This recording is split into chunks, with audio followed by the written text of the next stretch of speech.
श्यामं रवीन्द्वमितदीदितिकान्तियुक्तं ज्ञानं शरं च ददतं प्रियया समेतं स्वात्मस्वरूपम् अमितं हनुमन्मुखेषु सन्दर्शयन्तमजितं स्मरतोरुगीर्भिः। श्री गुरुभ्यो नमः। हरि ओम।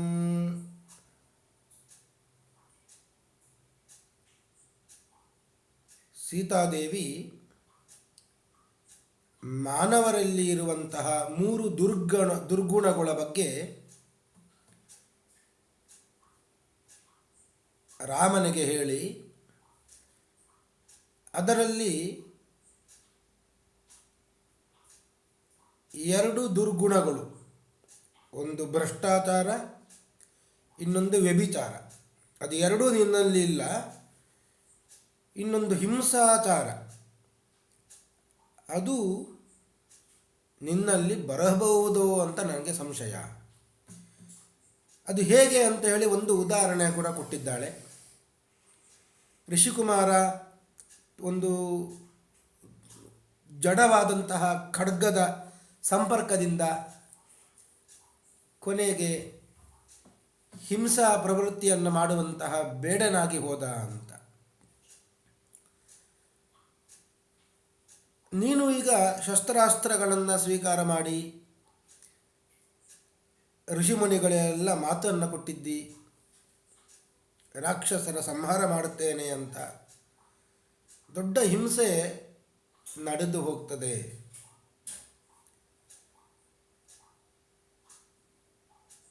ಕೈಯಲ್ಲಿ ಶಸ್ತ್ರಗಳನ್ನೆಲ್ಲ ಹಿಡಿಕೊಂಡು ಶಾಂತಿ ಮಂತ್ರ ಜಪ ಮಾಡುತ್ತೇನೆ ಅಂದರೆ ಸಾಧ್ಯವಾ ಅಂತ ಸೀತಾದೇವಿ ಉದಾಹರಣೆಯನ್ನು ಕೊಟ್ಟು ಹೇಳುತ್ತಾ ಇದ್ದಾಳೆ. ಈ ವಿಷಯದಲ್ಲಿ ಪ್ರಾತಸ್ಮರಣೀಯರಾದ ಪೇಜಾವರ ಶ್ರೀಗಳವರು ಒಂದು ಚೆನ್ನಾಗಿ ಇರುವ ದೃಷ್ಟಾಂತವನ್ನು ಕೊಡ್ತಾ ಇದ್ದರು. ಒಮ್ಮೆ ಕಪಿಗಳೆಲ್ಲ ಸೇರಿ ಒಂದು ಸಭೆಯನ್ನು ಮಾಡ್ತಾವೆ ಅಂತ. ನಾವು ರಾಮನ ಸೇವೆಯನ್ನು ಮಾಡಿದ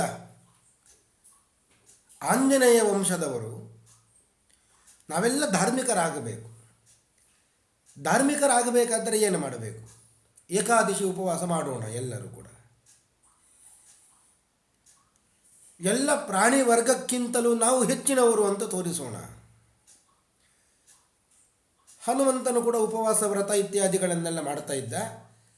ಅದೇ ವಂಶದಲ್ಲಿ ನಾವು ಬಂದವರು ಅಂತ ಏಕಾದಶಿ ಉಪವಾಸ ಪ್ರಾರಂಭ ಆಯಿತಂತೆ.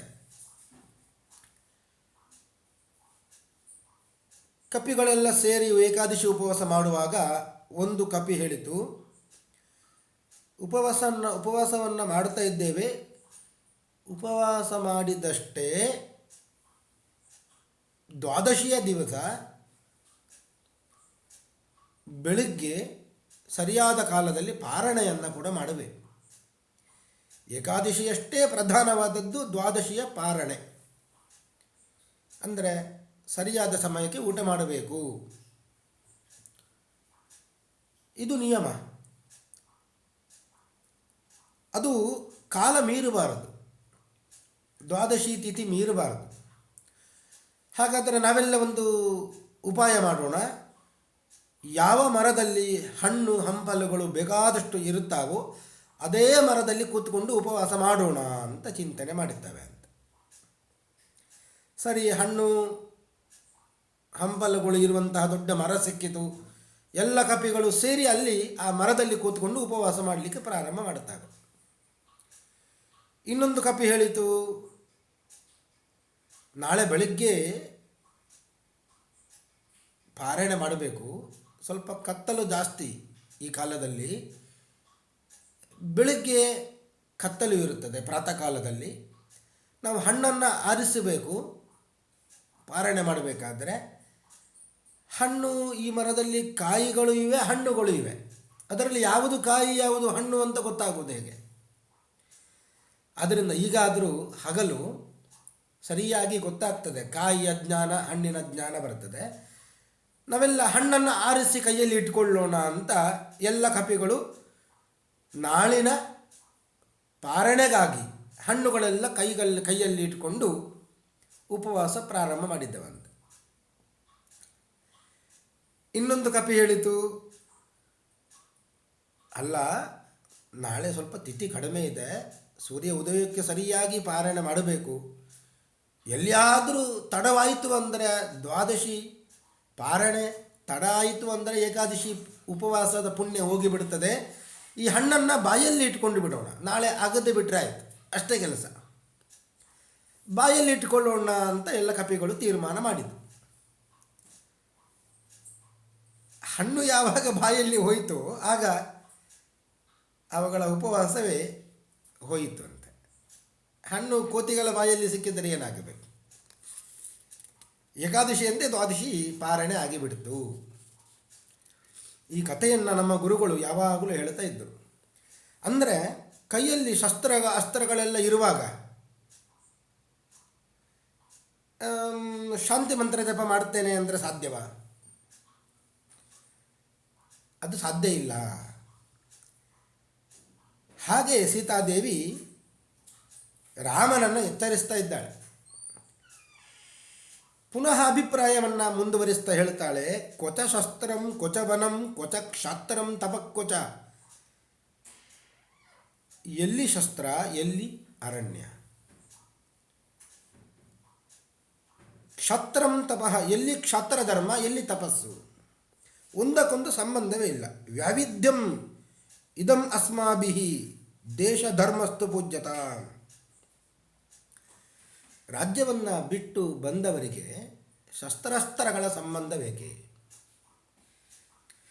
ವನವಾಸ ಮಾಡೋಣ, ರಾಜ್ಯಕ್ಕೆ ಪುನಃ ಹಿಂದಿರುಗಿ ಹೋಗಿ ಅಲ್ಲಿ ರಾಜನಾಗಿ ಶಸ್ತ್ರಾಸ್ತ್ರಗಳನ್ನು ಧಾರಣೆ ಮಾಡಿ ಕ್ಷತ್ರ ಧರ್ಮವನ್ನು ಆಚರಣೆ ಮಾಡೋಣ ಅಂತ ರಾಮನಿಗೆ ಹೇಳ್ತಾ ಇದ್ದಾಳೆ ಸೀತಾದೇವಿ. ಇಷ್ಟು ಹೇಳಿ, ಸ್ತ್ರೀಚಾಪಲಾತ್ ಏತತ್ ಉದಾಹೃತಂ ಮೇ ಧರ್ಮಂ ಚ ವಕ್ತುಂ ತವಕ ಸಮರ್ಥ. ನಿನಗೆ ಧರ್ಮ ಉಪದೇಶ ಮಾಡಲಿಕ್ಕೆ ನಾನು ಸಮರ್ಥಳಲ್ಲ, ಕೇವಲ ಸ್ತ್ರೀ ಚಾಪಲ್ಯದಿಂದ ಇಷ್ಟನ್ನು ಹೇಳಿದ್ದೇನೆ ನಾನು ಅಷ್ಟೇ. ಹೇಳಬಾರದು, ಆದರೂ ಸ್ತ್ರೀ ಚಾಪಲ್ಯ. ನಿನಗೆ ಧರ್ಮ ಉಪದೇಶ ಮಾಡಲಿಕ್ಕೆ ನಾನು ಸಮರ್ಥಳಲ್ಲ. ವಿಚಾರ್ಯ ಬುದ್ಧ್ಯಾತು ಸಹಾನುಜೇನ ಯದ್ರೋಚತೆ ತತ್ಕುರು ಮಾಚಿರೇಣ. ನೀನೇ ವಿಚಾರ ಮಾಡು, ಸಹಾನುಜೇನ, ನಿನ್ನ ಲಕ್ಷ್ಮಣನೊಂದಿಗೆ ಸೇರಿ ವಿಚಾರ ಮಾಡು, ನಾನು ಹೇಳಿದ್ದು ಸರಿಯೋ ತಪ್ಪು ಅಂತ. ತಡ ಮಾಡಬೇಡ. ಯದ್ರೋಚತೆ ತತ್ಕುರು, ನಿನಗೆ ಯಾವುದು ಇಷ್ಟವೋ ಅದನ್ನು ನೀನು ಮಾಡು. ನಾನು ಹೇಳುವಂಥದ್ದು ಹೇಳಿದ್ದೇನೆ, ನೀನು ಏನು ಮಾಡುತ್ತೀ ಅದು ನಿನಗೆ ಬಿಟ್ಟಿದ್ದು ಅಂತ ಸೀತಾದೇವಿ ರಾಮನಿಗೆ ಹೇಳುವಾಗ ರಾಮ ಹೇಳುತ್ತಾನೆ, ಸೀತೆಯನ್ನು ಸಮಾಧಾನ ಪಡಿಸ್ತಾ ಇದ್ದಾನೆ. ಕಿನ್ನು ವಕ್ಷ್ಯಾಮ್ಯಹಂ ದೇವಿ ತ್ವಯೈವೋಕ್ತಮಿದಂ ವಚಃ ಕ್ಷತ್ರಿಯೈಃ ಧಾರ್ಯತೆ ಚಾಪೋ ನಾರ್ಥ ಶಬ್ದೋ ಭವೇದಿತಿ. ಸೀತಾದೇವಿ, ನಿನ್ನ ಪ್ರಶ್ನೆಗೆ ನಿನ್ನ ಉತ್ತರ ನಿನ್ನ ಪ್ರಶ್ನೆಯಲ್ಲೇ ಇದೆ. ಕ್ಷತ್ರಿಯರಲ್ಲಿ ಧನುಸ್ಸು ಇರುವುದು ಯಾಕಾಗಿ? ಅವರ ದುಃಖವನ್ನು ಪರಿಹಾರಕ್ಕಾಗಿ. ಅದು ನೀನೇ ಹೇಳಿರುವಂಥದ್ದು. ಇಲ್ಲಿ ಕಾಡಿನಲ್ಲಿ ಇರುವ ಋಷಿ ಮುನಿಗಳೆಲ್ಲ ಆರ್ತರಾಗಿದ್ದಾರೆ, ಅವರ ದುಃಖವನ್ನು ಪರಿಹಾರ ಮಾಡಬೇಕು. ಮಾಂ ಸೀತೆ ಸ್ವಯಮಾಗಮ್ಯ ಶರಣ್ಯಾ ಶರಣಂ ಗತಾಃ. ಅವರು ತೊಂದರೆಗೆ ಸಿಲುಕಿ ನನ್ನನ್ನು ಶರಣು ಹೊಂದಿದ್ದಾರೆ. ನಮ್ಮನ್ನು ರಕ್ಷಣೆ ಮಾಡು. ಯಜ್ಞಯಾಗಾದಿಗಳನ್ನು ರಾಕ್ಷಸರು ಬಂದು ನಿರ್ನಾಮ ಮಾಡ್ತಾ ಇದ್ದಾರೆ, ನಮ್ಮನ್ನು ಕೂಡ ಹಿಂಸೆ ಮಾಡ್ತಾ ಇದ್ದಾರೆ. ಆದ್ದರಿಂದ ಅವರನ್ನು ನೀನು ಹತ್ಯೆ ಮಾಡಿ ನಮ್ಮನ್ನು ರಕ್ಷಣೆ ಮಾಡುವಂತ ಅವರು ನನಗೆ ಶರಣರಾಗಿದ್ದು. ಈ ಕರ್ತವ್ಯ ನಾನು ಕಾಡಿನಲ್ಲಿ ಇದ್ದರೂ ಮಾಡಬೇಕು, ರಾಜ್ಯದಲ್ಲಿ ಇದ್ದರೂ ಮಾಡಲೇಬೇಕು. ಯಾಕೆ? ನನ್ನ ಕ್ಷಾತ್ರ ಧರ್ಮ ಅದು ನನ್ನ ಕರ್ತವ್ಯ. ಎಲ್ಲಿ ಆದರೂ ನಾನು ಮಾಡದೇ ಇದ್ದರೆ ನನ್ನ ಕರ್ತವ್ಯ ಲೋಪ ಆಯಿತು ಅಂತ ತಿಳಿಬೇಕು. ಆದ್ದರಿಂದ ಇದು ಹಿಂಸಾ ಪ್ರವೃತ್ತಿಯಲ್ಲ, ಇದು ಸಾತ್ವಿಕ ಪ್ರವೃತ್ತಿ. ದುಷ್ಟರನ್ನು ಸಂಹಾರ ಮಾಡುವಂಥದ್ದು ಇದು ಕ್ಷತ್ರ ಪ್ರವೃತ್ತಿ. ದೇಹದಲ್ಲಿ ದುರ್ಮಾಂಸ ಬೆಳೆದಿರ್ತದೆ, ಅದನ್ನು ತೆಗಿಬೇಕು. ಶಸ್ತ್ರ ಚಿಕಿತ್ಸೆ ಮಾಡಿ ತೆಗಿಬೇಕಾಗ್ತದೆ. ಎಲ್ಲಿ ನೋವಾಗ್ತದೋ ಅಂತ ಹೇಳಿ ಶಸ್ತ್ರದ ಉಪಾಯವಿಲ್ಲದೆ, ಶಸ್ತ್ರಚಿಕಿತ್ಸೆ ಮಾಡದೆ ತೆಗಿಲಿಕ್ಕೆ ಬರುವುದೇ ಇಲ್ಲ. ದೊಡ್ಡದಾಗಿ ಬೆಳೆದು ಮತ್ತು ನಾವೇ ಸತ್ತೇ ಹೋಗ್ತೇವೆ. ದೇಹದಲ್ಲಿ ದುರ್ಮಾಂಸವನ್ನು ಶಸ್ತ್ರಚಿಕಿತ್ಸೆಯ ಮೂಲಕ ತೆಗಿಬೇಕು. ಹಾಗೆಯೇ ಜಗತ್ತಿನಲ್ಲಿ ಮಿತಿಮೀರಿ ದುರ್ಮಾಂಸ ಬೆಳೆದಿದೆ, ರಾಕ್ಷಸರ ಪ್ರವೃತ್ತಿ ಬೆಳೆದಿದೆ. ಅದನ್ನು ನಾಶ ಮಾಡಬೇಕು ಅಂದರೆ ಅದಕ್ಕೆ ಈ ಶಸ್ತ್ರಚಿಕಿತ್ಸೆ ಮಾಡಲೇಬೇಕು. ಶಸ್ತ್ರಾಸ್ತ್ರಗಳ ಬಲ ಬೇಕೇ, ಅದರಿಂದ ಅದನ್ನು ತೆಗಿಬೇಕು. ಇದು ಹಿಂಸಾ ಪ್ರವೃತ್ತಿಯಲ್ಲ, ಇದು ಸಾತ್ವಿಕವಾದಂತಹ ಪ್ರವೃತ್ತಿ.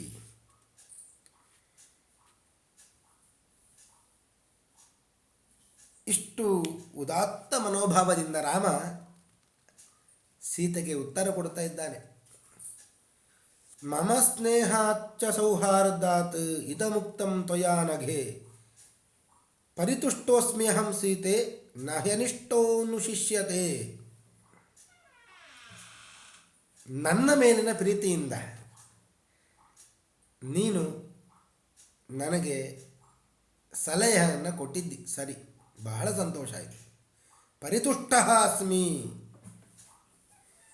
ಅದರಲ್ಲಿ ಬೇರೆ ರೀತಿಯಾಗಿ ನಾನೇ ತಿಳಿಯುವುದಿಲ್ಲ. ಏನು ಹೆಂಡತಿ ಗಂಡನಿಗೆ ಹೇಳಿದ್ಲು, ಉಪದೇಶ ಕೊಡ್ತಾಳೆ ಅಂತ ಆ ಮಾತನ್ನು ನಾನು, ಆ ಅನಿಸಿಕೆಯನ್ನು ನಾನು ಇಟ್ಟುಕೊಳ್ಳುವುದಿಲ್ಲ. ನೀನು ತೋರಿಸಿದ ಆದರ್ಶ ವರ್ತನೆ ಇದು ಸರಿಯಾದದ್ದು. ಸದೃಶಂ ಚಾನುರೂಪಂ ಚ ಕುಲಸ್ಯ ತವತಾತ್ಮನಃ, ನಿನ್ನ ಕುಲಕ್ಕೆ ಯೋಗ್ಯವಾದ ರೀತಿಯಲ್ಲಿ ನೀನು ನಡ್ಕೊಂಡಿದ್ದಿ. ಸಧರ್ಮಚಾರಿಣಿ ಮೇ ತ್ವಂ ಪ್ರಾಣೇಭ್ಯೋಪಿ ಗರೀಯಸಿ, ಆದ್ದರಿಂದಲೇ ನೀನು ಸಹಧರ್ಮಚಾರಿಣಿ ಆಗಿದ್ದಿ.